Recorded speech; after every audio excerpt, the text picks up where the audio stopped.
Hey guys, what's up? Welcome back here to today's edition of Intuitive Angling, and really appreciate you guys swinging by the channel to check today's video out. And we're getting an early jump on it. We're going to be talking about the 5 best lures to use for the month of April, which in my opinion is the best bass fishing month of the year.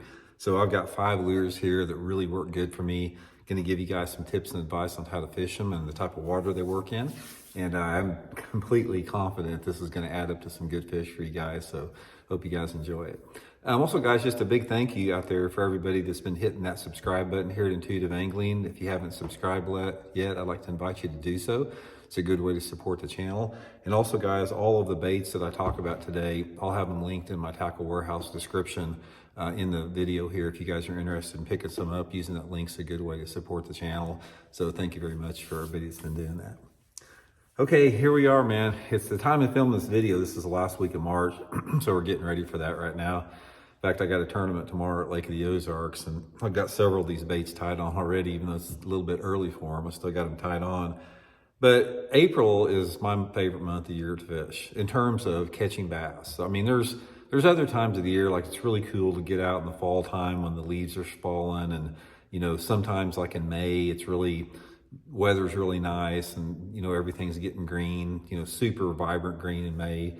But in terms of catching bass, you can't beat April. April is absolutely, without any doubt, in my opinion, the best month of the year to catch bass in, because there's so many bass that are up shallow and they are biting. That's the thing about it. They're fairly aggressive, they're eating.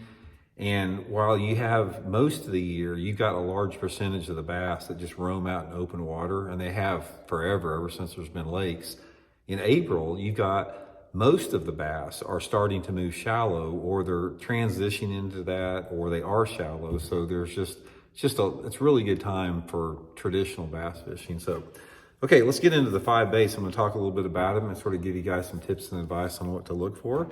So the first one, guys, is one of my favorites, and it's a swing head jig.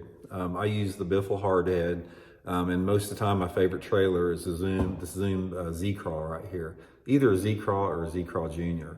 Now, the swing head jig is really good, like an early part of April. This thing's pretty good, like right before the bass get on the beds. You know, if you've got fish, or if you got water temperatures that are like in the 50s still in April, this is going to be a really good choice for you. And I basically just fish it in and around those staging areas. Flatter points is probably my favorite, or some type of flat bank that is close to a spawning area. It can be on the main lake. But I like to look for flatter banks. They don't have to be real flat, but I don't like steep banks.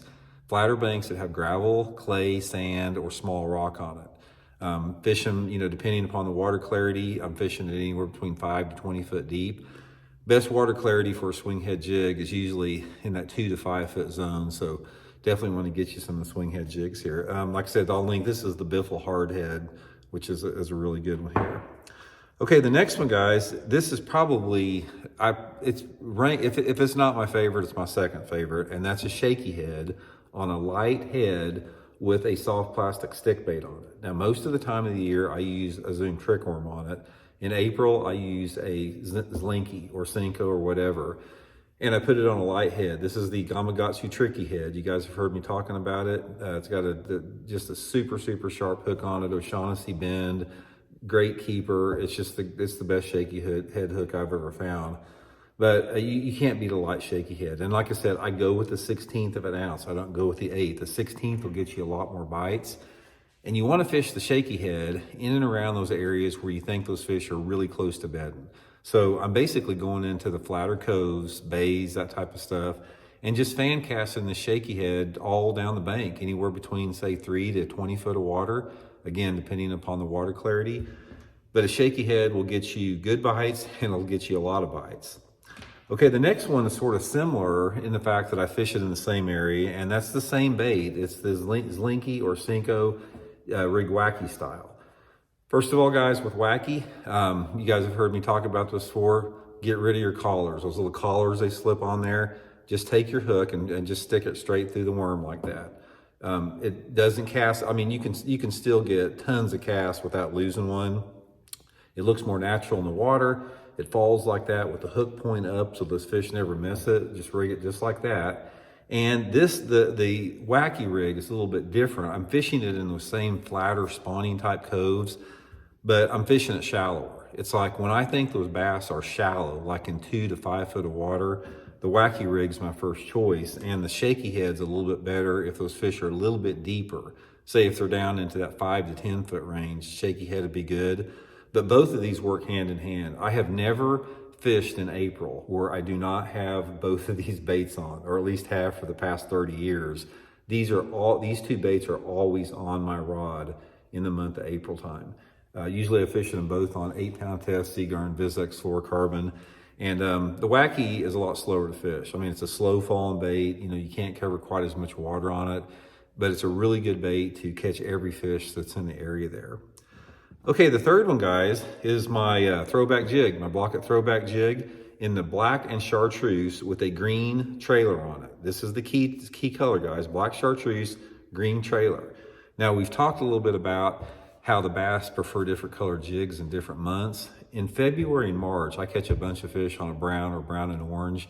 As you start to get into April, there's a little bit of a transition, especially in mid to late April, and they really like that black and chartreuse if you have water visibility of less than 2 foot. So this black and chartreuse with the green trailer is one of my best April baits for pitching and flipping. If there's flooded bushes in the water, if you've got some stained water with lay down cover, it's really good. But try that black and chartreuse. A lot of people don't fish it, and if they do, they fish it like with a black chunk or something, but try that green chunk on it. It works really good. And finally, guys, can't go fishing in April without a Megabass Magdraft. A Magdraft is, without a doubt, the best swim bait you can use in April. This is the 8-inch size. I use actually the 5, 6, and 8-inch models. But April, guys, is, in my opinion, is probably the best time of year to fish a Magdraft swim bait. And I fished the Magdraft in a lot of these same type areas that we've been talking about with the other baits, like staging areas and spawning type areas. But the time that I use the Magdraft is when the conditions are right for it. And the conditions are right for this bait when you have low light conditions, wind, clouds, rain, and a little bit of wind. So if we're out there, say you and I are fishing at, middle of April, whatever lake we're fishing, if you've got over 3 or 4 foot of visibility of water and you get a cloudy day that's got about a 10 to 20 mile an hour wind, I can promise you guys, you're gonna get bit on a Magdraft. That's perfect conditions for it. And it's a really good way to catch big ones. I mean, it's just all these baits are. It's just every one of these guys that I just talked to here, you're going to get bites on them. And you can't go wrong. I mean, if you don't want to do everything like this, you can't go wrong with the shaky head and the Wacky rig. Those are the 2 best April lures out there by far. So, you know what, guys, I hope it helps you guys catch a few, and we'll check in later to see you.